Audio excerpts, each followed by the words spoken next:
Hello everyone and welcome to another episode of Starter Build. This week we are taking a look at the Kobali Samsar Cruiser. Now we're going to be doing something a little bit different than usual. We're looking at a starter build still, but I'm going to take you one step further to discussing a particular type of build known as the Drake. And if you take it one step further you can call it a Dragon, but it's actually just another type of build as well, based on the same idea. So we'll get into that, what it is, and how to tank properly with this ship, because it can do it very as well as basically just how to fly this ship to get the most out of it when you don't have that much gear to begin with. So that is the bridge of the Kobali Samsar. So let's take a look at what it can do. Okay, so for those who don't already know what the Kabali Samsar is, it was basically an anniversary event ship for 2015 that was made basically to coincide with the release of a featured episode called Dust to Dust, which starred Garrett Wang as Harry Kim from Voyager, and he basically reprised his role as Harry Kim to basically bring back the Kabali into the storyline and bring us this ship as well as a really nice space set to go with it. With that in mind, I'm going to show you what the space set really is here. The ship itself came with this warp core, which is a Kabali field stabilizing warp core, Mark 12. So what that is basically just part of the set, really. It gives you extra shield power, and then gives you the Kabali shield capacitor. Now that is probably the most important part of this warp core, because it is basically another oh poop button. So you basically can hit that from your tray, and basically just activate that extra shield regeneration right on the spot. So it's kind of like the engineer captains would have Miracle Worker. It's sort of the equivalent of that, just for shields. Now moving on to the next piece of the set. From the mission itself, you can get the Kabali Regenerative Shield Array, which is part of the set, of course. Now this is based on the modifiers, the numbers that you're seeing here, the modifiers that I have based on my skills and power levels and so forth.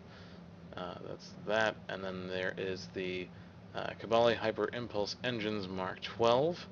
The things this does basically are just the recharge time reduction on the hull and shield healing bridge officer abilities, which is kind of cool. And then you have the deflector. The most important thing that this does is it actually improves your hull repair skill by 35 and your shield emitters by 35. Those are both very defensive skills, so they're good to have on this ship when you're going to be tanking.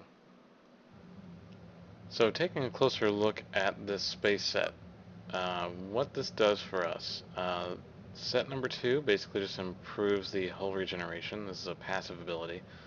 Then we have the Kabali Nanite screen. So this is also a passive ability, which just means that when you receive damage 25% or less, you have a 100% chance to apply the Kabali Nanite screen.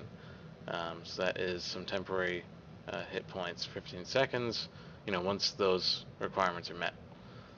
In addition, the 4-piece set, meaning you have to have the warp core as well, that gives you the reactive nanite screen.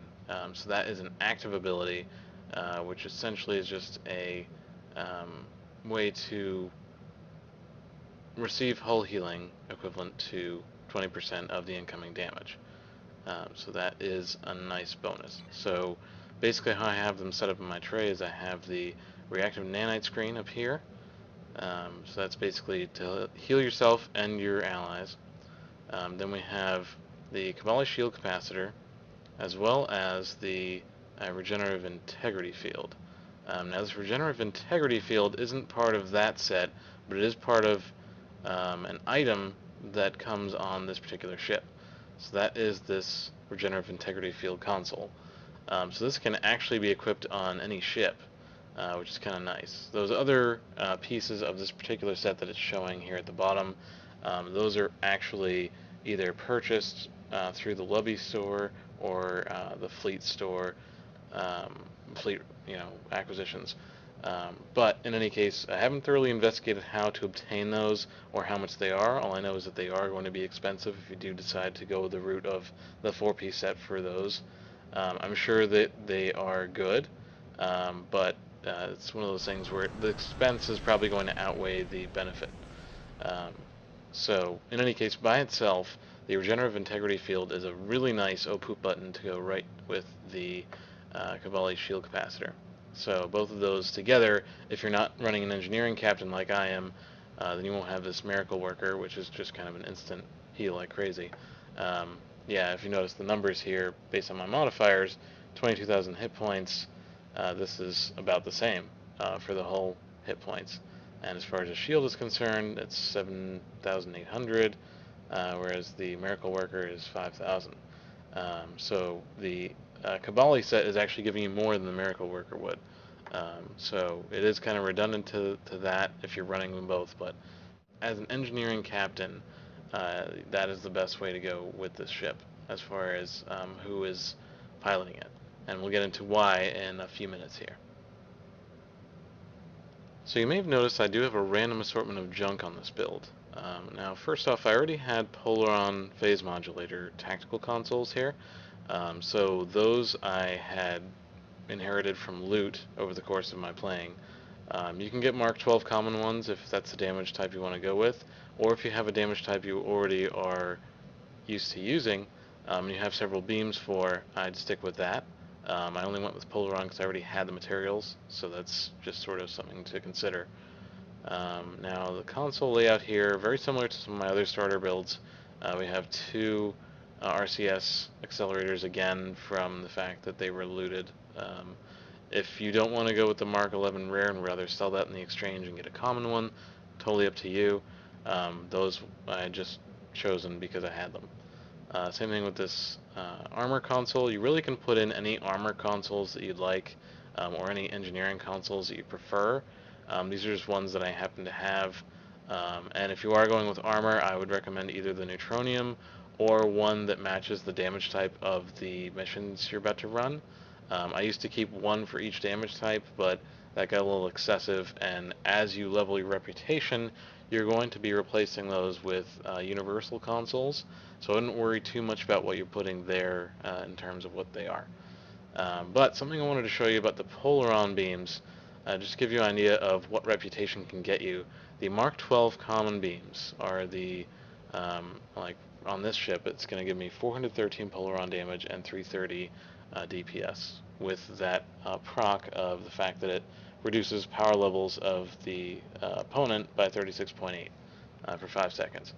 Now, if you're going to level the Dyson reputation, that's going to give you access to these protonic polaron beam arrays. These you can actually get from random drops as you're doing the daily leveling of those reputations, or you can actually buy them through the store. I don't recommend doing that because you can get them from random loot as you do the dailies and the hourlies over time. I would just do that. If you happen to get them, great. If you don't worry about it.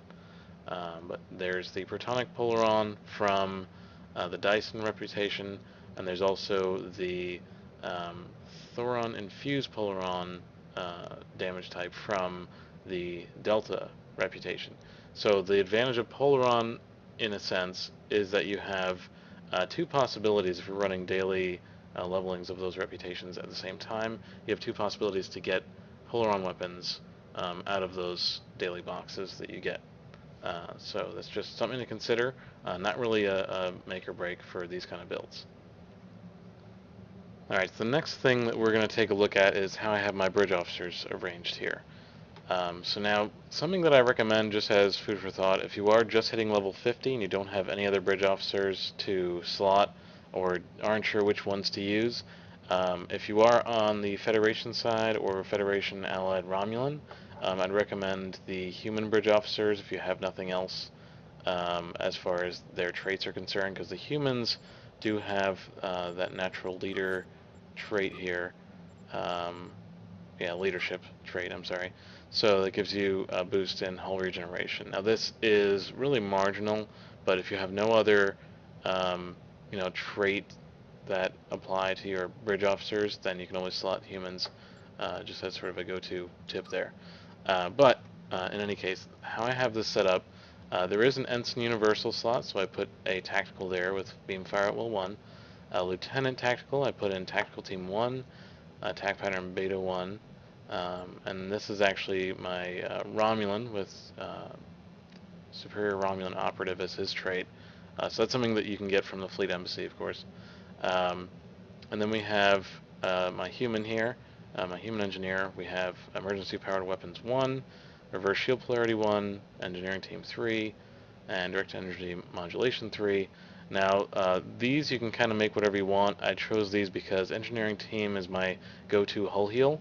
On this ship, it's probably not as big of a deal because of the fact that we have all those different regenerative perks, in addition to this thing right here that's going to do a decent amount of hit point regeneration. But Engineering Team is also very good at repairing the disabled subsystems. So if you get into that kind of pickle, if your hull is slightly down anyway, it'll help with that too, but it's also sort of a rescue me button for debuffs. The Direct Energy Modulation 3, I use that because that's actually for shield penetration for beam weapons, which this is entirely a beam weapon build, as a lot of 4 forward, 4 aft setups are. So this is actually going to take advantage of that. Now, the special slot that this ship has is the Lieutenant Commander hybrid seat of Command Engineering. So who I have here is, I just picked Slyn. I'm not sure if that was the default name or not, but this is the one that you are awarded from that featured episode. You actually find her in the maze. So she is actually who I slotted there so that we can get some of those other abilities. For example, we're going to be using Suppression Barrage 1 as Lieutenant Commander ability. That basically is kind of a kick in the gut ability. So it does actually affect multiple targets, so keep that in mind. You'll want to use that when you're using Beam Fire at will. It does reduce their damage, their flight speed, their turn rate, and their accuracy. So it's definitely, a low punch. And then this here, the ambush point marker, this is one that I personally found interesting. You can pick whatever you want from the command abilities. Unfortunately, we'll have to go through command abilities in a different video just for lack of time. But this is essentially just a way to summon 2 level 61 attack vessels for 30 seconds. So this is something where if you're playing Infected Space, you could target one of the generators and just kind of set that up before you start attacking the cube, and then hopefully those guys will swoop in and help out during that fight.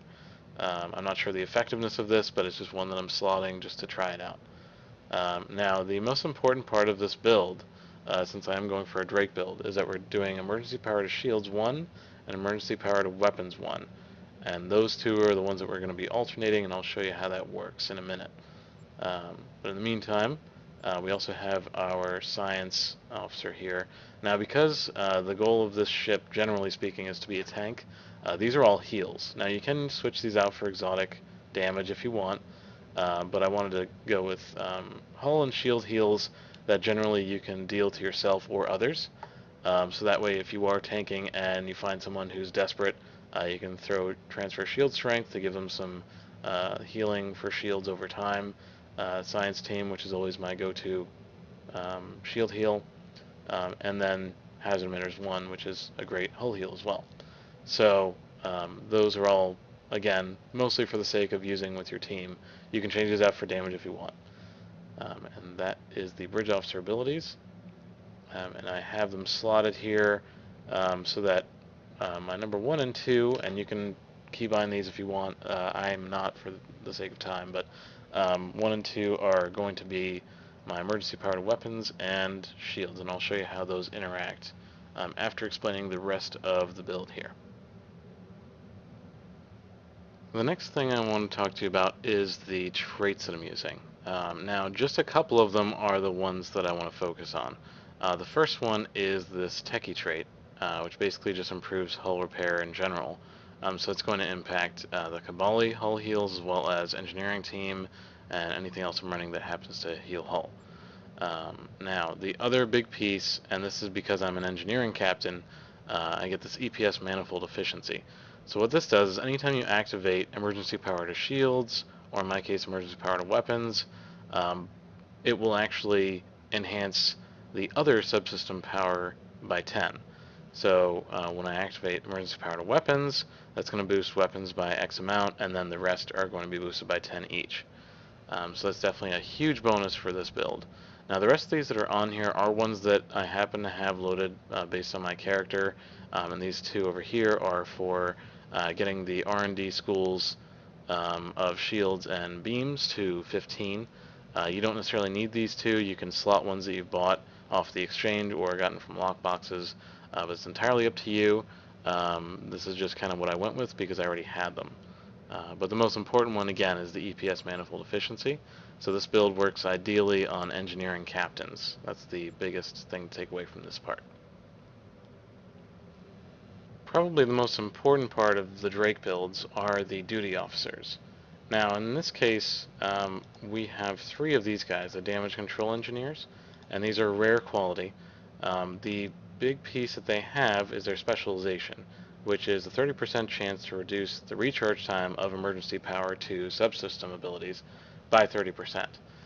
So with 3 of these, that actually stacks to about 90% chance of the recharge time being reduced. So that's a pretty huge percentage, obviously, but it's not 100%, so there could be that one time that it doesn't work for you. So if you do have very rares, you'll be in a much better position, but rares are just fine too. They're also significantly cheaper on the exchange if you go to buy them. You can find these anywhere from 150 to 600,000 energy credits on the exchange. So just something to keep in mind. You do have to buy these or farm them, but farming them will take a great deal more time. So it's just something to consider. Okay, so now you're probably wondering how this all comes together. So with that EPS manifold trait, as well as the damage control engineers, I'm going to give you a brief demo of how this works together. So we'll activate emergency power to weapons. If you saw, the recharge time was 45 seconds originally, went down to 30. Also, obviously boosted my weapon power and my other power systems as well. Now, what we're going to do is activate emergency power to shields right after. So now shields go up, and the boost from weapons still wasn't gone yet, so that actually gets an additional 10 to what it had. Then we get the additional 10 to the other 2 as well, which doesn't remain from the previous activation since that skill doesn't stack, or that trait doesn't stack. So you can basically just keep alternating between weapon and shields, and on this ship you don't really have to worry about having your shields down for any period of time, so as long as you just keep them cycling, every 30 seconds you're activating one or the other. So it's actually a really great way to toggle those and keep your power levels high, even on your subsystems that you don't necessarily need to be too high. The advantage of this, though, is that it actually will open up doors for you if you're using fleet warp cores or fleet singularity cores with that amp modifier, because what this will do is bring all of your subsystems over that 75% mark, and that will actually be a huge bonus in terms of the extra damage you're going to be dealing from that. Now, whether a Drake build is right for your particular playstyle or your particular character, it's totally up to you. Like I said, the engineering captains clearly have the advantage with this particular build because of that EPS manifold trait. So another thing to keep in mind. So let's go ahead and take this out and use it in action and see what we can do, see how much damage we can throw at the enemies here. Okay, so one last thing before we get going in the Argala run here. I just want to go over the Starship Mastery unlocks. Now these are things that if you already have the Kobali Samsar, you'll know what they are. But I just want to at least show you guys. So the first one is Absorb of Hull Plating, which gives you 25 physical and kinetic damage resistance rating, which is kind of typical for a tank. Then we have a Rapid Repairs, which regenerates 725 hull, 1.25% of your current max every 3 seconds in space, twice the amount out of combat. And number 3 is 25 additional energy damage and radiation damage resistance. And the fourth one is plus 10% hull hit points, which will definitely help you.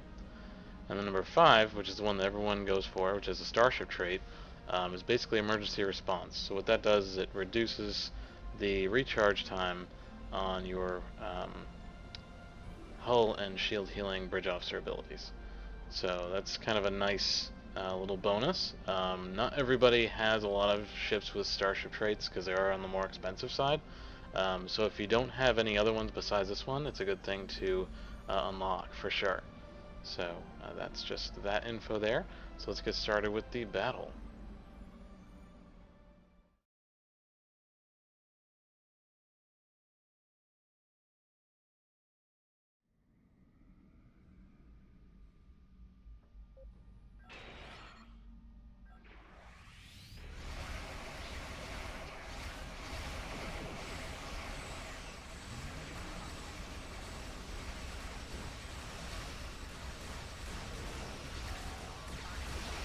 As you can see here, this is basically the little blue circles around the sparkles on the ship. Those are actually the suppression barrage activating. So that's active there. And while that is active, we also have my cycling of the emergency powered weapons and shields. Yep, so as I activate emergency powered weapons, it brings down the cooldown of both emergency powered weapons and shields. So both of those are reduced. Well, that was just my mastery going up on that ship. Emergency powered shields activated again. Again, it reduces the cooldown on both of those, which is pretty excellent. So that way you can keep them both running as often as possible. With the Eps Manifold Efficiency, ultimately you have at least 10 extra power to all of your subsystems. And keep in mind, this is with absolutely no leech, so there's no power drain consoles, flow capacitor skills, or any modifiers of that effect. This is just using emergency power to shields and weapons, and the damage control engineers to enhance this build. So basically, another note with this build is this particular run I got around 6,000 DPS. That's been about average for my starter builds, maybe a little below average, but it is a tank, so it's not going to be, you know, the damage dealer of the ones that I've been making. So it's a great way to start out, though. If you're not sure what else to play as and you are an engineering captain, this is definitely something I'd recommend trying out just to see how it works for you. And I hope you guys enjoyed the video here. And I hope you guys stay tuned for more episodes down the road, and we'll be bringing you as much as we can as soon as we can.